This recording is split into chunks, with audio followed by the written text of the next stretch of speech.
Sosok Rahmat, anak bunuh ibu kandung di Sukabumi gara-gara tak dibelikan motor.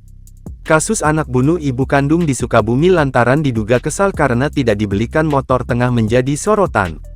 Rahmat merupakan anak kandung korban bernama Inas, 45.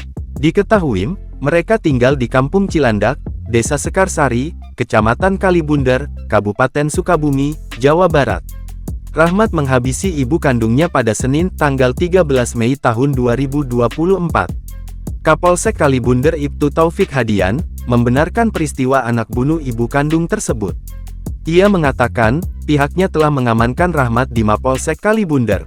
Pelaku sudah diamankan, ini lagi olah TKP, ia bunuh ibu sendiri korban Inas, 45 pelaku anak kandung, kata Taufik kepada Tribun via telepon, Selasa tanggal 14 Mei tahun 2024.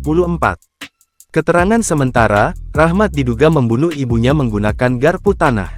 Melansir tribunjabar.com, polisi telah melakukan olah tempat kejadian perkara TKP. Kasatreskrim Polres Sukabumi, AKP Ali Jupri, mengatakan, korban dibawa ke RSUD Dr. Syamsuddin SH, Bunut, Kota Sukabumi untuk dilakukan autopsi. Sementara kami masih mendalami motif pelaku. Pengakuan sementara pelaku merasa kesal terhadap ibunya, ujar Ali Jupri. Ali menjelaskan, di TKP diamankan satu barang bukti yang menjadi alat yang dipakai pelaku menghabisi korban.